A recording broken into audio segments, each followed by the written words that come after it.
G'day and welcome back to RC Model Reviews, and I am at home in my edit studio. It's locked down. I can't get to the studio at my workshop, so I can't do any reviews.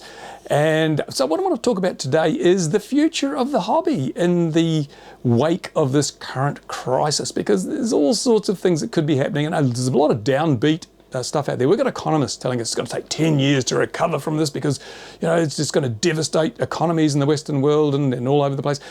I'm an upbeat guy. I don't believe that, actually. I tend to be a little bit more optimistic about the outlook. And, you know, and of course, the outlook of the economy determines where the hobby goes. If we are all out of work and we're living hand to mouth and we have trouble putting bread on the table, we're not going to be out there buying new gear and flying every afternoon or every weekend. No. So there are some who say the hobby is about to undergo a significant decline through lack of money and lack of product and businesses going out of things. Now, I don't quite believe that. I think we've got a very resilient hobby. It's been around for, I don't know, 100 years, so or more. So I think it will survive. It will survive. So what I want to talk about today is what changes are going to take place in the next month, the coming months and years, as a result of the crisis we're currently going through. And I made some notes because I'm old and I forget, so I'll start at the top. And first of all, let's examine the best part of the hobby. And I believe the best part of the hobby is the social aspect. It's going out with your friends and enjoying a bit of flying. Whether you fly mini quads and you like diving buildings and freestyling or racing, or whether you're just an old guy that likes flying and there's models around in circles in a field somewhere, it's so much more fun when you do it with friends. And of course, this whole social distancing thing is kind of thrown a spanner in the works of that. You can't go out with 50 other people to a field and fly models anymore because there's laws against gatherings, and so you may have to fly on your own for a little while, or there'll have to be this 2-meter gap and you can't use shared equipment. It's going to be a transition period where we have to get used to the norms having changed a little bit. We will adapt. We're resourceful people. We'll find ways around it. And the internet, of course, is a great equalizer. Virtual socialization is going to be an important thing. There's going to be live streams, and there's already live streams, but I don't know, I may live stream from the field. Who knows? But we'll find ways around it. And yes, it will change things a bit. It'll be less social, but we will adapt and we will conquer the hurdles that are placed in front of us. So yeah, get used to flying a bit more on your own or in smaller groups, and your life will be fine. Now the next big question is, will anyone be able to afford the hobby anymore? Because things are going to change. Now some people will lose their jobs. It's already happening. People have lost their jobs, and some of the worst predictions are that these job losses could be as much as 10 or 15%. They could last for years. I'm not so sure. I think what we're seeing is a gap, an interruption in the economies of most nations as we go into lockdown. I think when we come out of lockdown, I think things will recover a lot more quickly than most people think, because there will still be a demand, there'll still be supplies, there'll be companies that have a massive cash shortfalls. Governments have stepped in and thrown huge amounts of money around to try and keep the wheels of economies turning. And although some companies will go to the wall, other companies will be bought up by bigger competitors who see value in acquiring their customer base and their branding and their products. We still have a supply of model products, and we'll still have people who have the cash, the funds to buy those model products. So although some people may find themselves marginalised for a while, if you lose your job and you've still got to put food on the table, spending $100 on a new flight stack or a new model is not going to be high on your priority list. So yes, some people will have to take some steps back until things come back to normal. By the same token, if you do have a job, you do have money in your pocket, there are going to be some fantastic deals on the second-hand market. If you're someone who has lost your job and you've got a Phantom or a Mavic in the cupboard, but you don't have food on the table, you know what you're going to do. You're going to put that Phantom or Mavic on Craigslist or eBay. You're going to take the money, you're going to buy food or pay your rent or pay your utility bill. That's what people do when they have to. So there's going to be some real bargains on the second-hand market. And that's right across the board. Everything from fixed wing and nitro and gas planes and foamies and drones and mini quads, everything will be popping up on the second-hand market. So if you've got the coin, there'll be some real bargains to be had. And that will help offset the fact that new equipment's probably going to become quite expensive, more expensive than it is now. Maybe not too expensive, but as I said, governments have thrown huge amounts of money at this problem. In the USA, trillions of dollars have been spent propping up the economy during this period of basically economic stagnation, inaction within the economy. And of course, governments don't actually have money of their own. They take it from you and I by way of taxes, right? So they've been taking money off us for years, and they have a little stockpile of money they can use.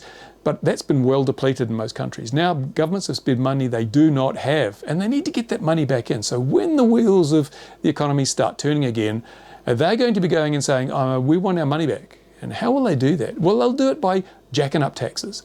They'll jack up income taxes, they'll jack up sales taxes, they'll jack up duties at the border when products come across the border. If you order from Banggood or Hobby King, when that comes into the country, ka-ching, there'll be a tax applied to it to pay back the money that they have put into the economy. It's inevitable. It's what will happen. So new products, new parts will become more expensive, but that'll be offset by the second-hand market. So yeah, there you go.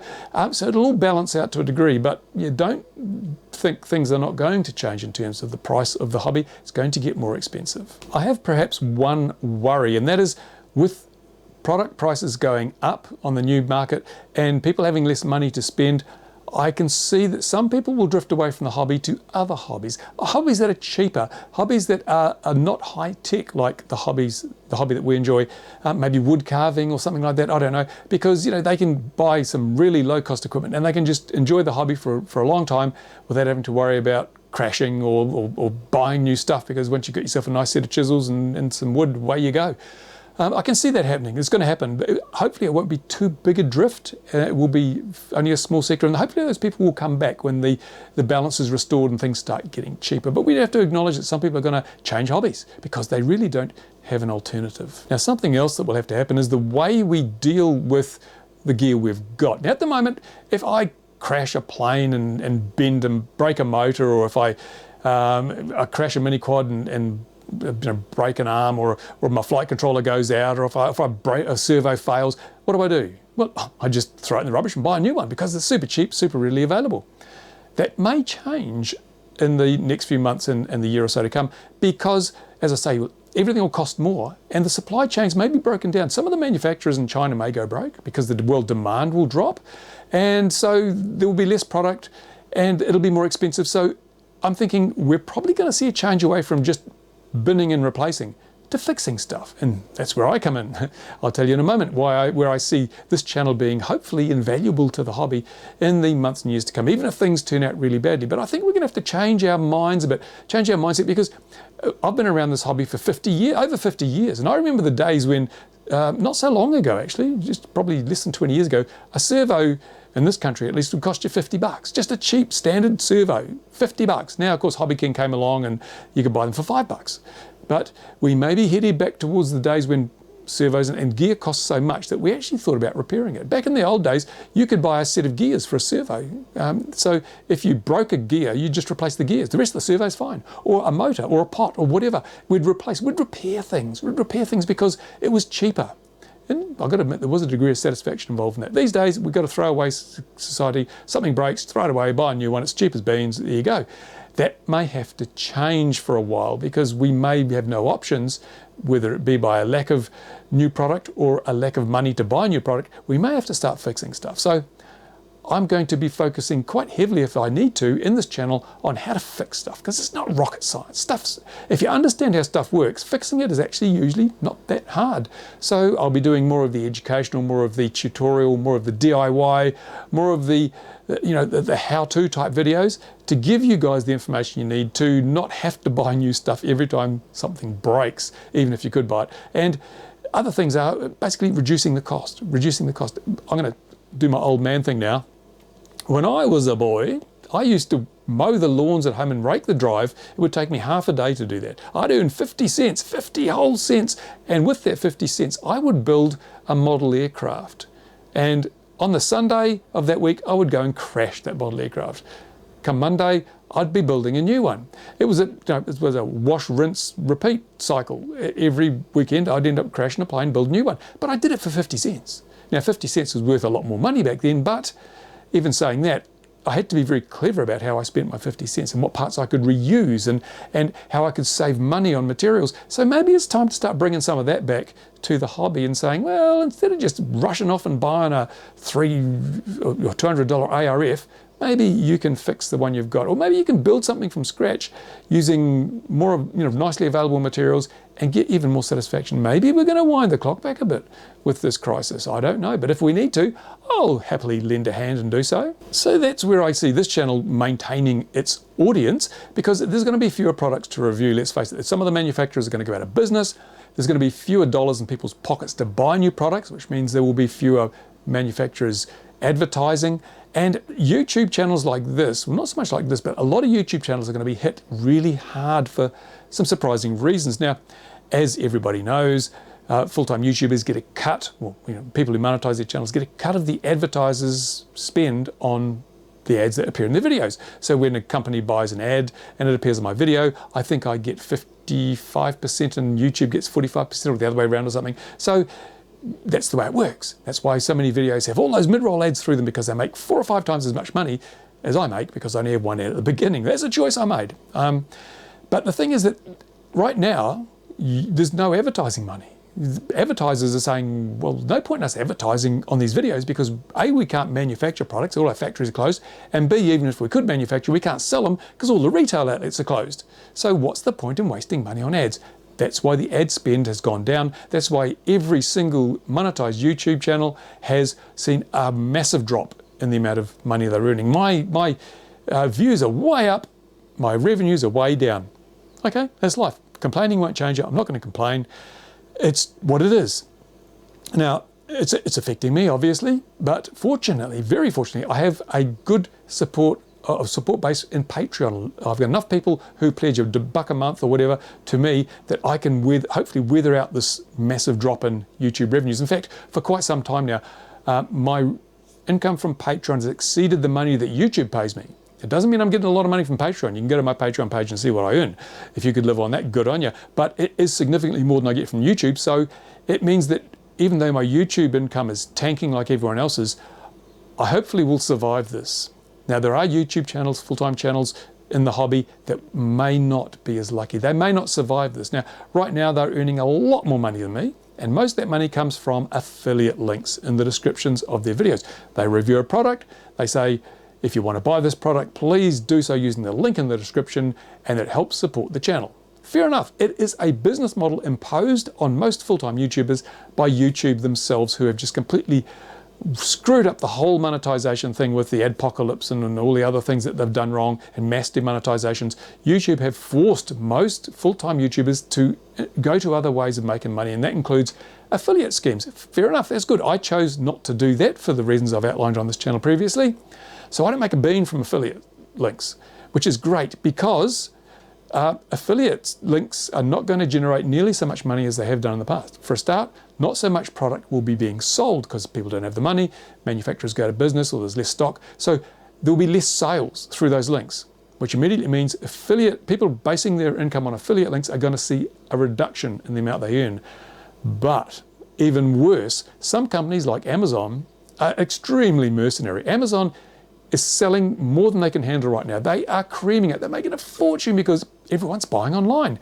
Their sales are through the roof. They're taking on extra staff all around the world, and their sales volumes are up massively. So they've decided, affiliate partners, we don't need you as much anymore, so we're going to slash your commissions. And I think in the USA, they've slashed them by up to 75%. Something that might have been earning previously an 8% commission's gone down to like 3%.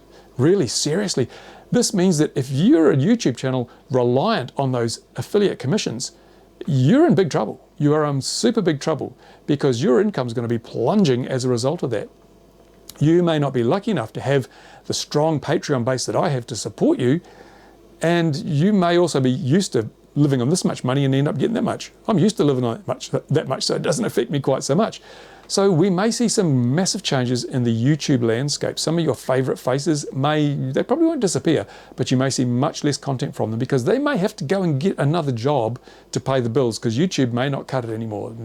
Bugger all from affiliates, bugger all from YouTube advertising, and I don't know that many people will be signing up to channels through Patreon over the next few months or years. In fact, I have said to my Patreon supporters, look after yourselves first. You may be sending me $1 a month or $5 a month. If you can't pay your own bills, then scale it back. Or if you need to, just discontinue supporting me completely, because you guys need to look after yourself and your own families. And so I don't see in that climate people suddenly saying, oh, I'm going to start donating $5 a month to this guy because he's not getting any affiliate revenue. I don't see it happening. So it's going to be tough times for some YouTubers. It's not going to be easy for me, but I think I will weather the storm. So yay, I'm not feeling sorry for myself. I'm feeling upbeat. I probably will just have to cut back on some things, but I will still be here to make the videos, and hopefully they'll be the videos that will be useful to you. Not the product reviews of products you can't afford so much as how to make the most of what you've got, how to fix stuff when it breaks, how to stretch things further, how to enjoy the hobby, get more enjoyment with less. That's what I'm planning to focus on. I'm going to look at the challenges that are presented to us and try and mitigate them and present you with the information you need to do the same thing. That's where I hope I won't have to go, but I probably will, because none of us know for sure what's going to happen. Right, so what I'd like now is you to go to the comments section and tell me what you think is going to happen. What do you prophesy as the future of the hobby? Will you be hanging in there for as long as you can, or will you be bailing out until you can afford to do it again? Have you already lost your job? And in which case, are you going to be selling your gear so that you can afford to pay your bills? Where are you going? What are you going to do? Has it made no effect to you at all? Are you as sort of optimistic as I am? Because the alternatives are too dark to contemplate? You tell me. I need some feedback. I also need to know where I should be heading with this. Is there any point in me reviewing, $1,000 products if people can't put food on the table? Am I much better off to say, well, okay, without any money, you can do this with what you got? I don't know. You'd steer me, because this has always been a channel which has been shaped by the user base. I'm always asking for the feedback, so I can give you what you want. It's one of the basic rules of marketing. It's much easier to sell a heater to an Eskimo than a freezer. So I want to know, what's your heater? What do you want? What is going to be the thing that will make you watch my videos? What will excite you and incentivize you to stay on this channel and to stay in the hobby? Because we really need people to stay in the hobby. I'd hate to think this hobby will dwindle and wither and die, and instead we'll have a whole lot of people carving bowls out of tree trunks. I don't know. You tell me. Anyway, that's it. I've waffled on long enough. I hope I've given you food for thought. I hope you realise that there's going to be some downsides, but ultimately we'll survive. We'll get through. We'll just be innovative and resourceful, as we always have been. So there you go. Thanks for watching. Thumbs up if you like it. Subscribe if you're not a subscriber. To the comments with whatever you got to say. And don't forget to go and have a look at my XJet channel. If you haven't seen the 250 crashes in 30 minutes video, you're really missing out on something. It's the crashiest video on YouTube. There is no other video with as many original content crashes in one video as that. Jets, foamies, gliders, helicopters, multi-rotors, they're all there. Go and have a look. Enjoy. I'll put a link in the description. In the meantime, I thank you so much for your support and hope you'll still be watching and hope you'll still be part of the hobby no matter what happens. Time for me to get back to work. Bye for now.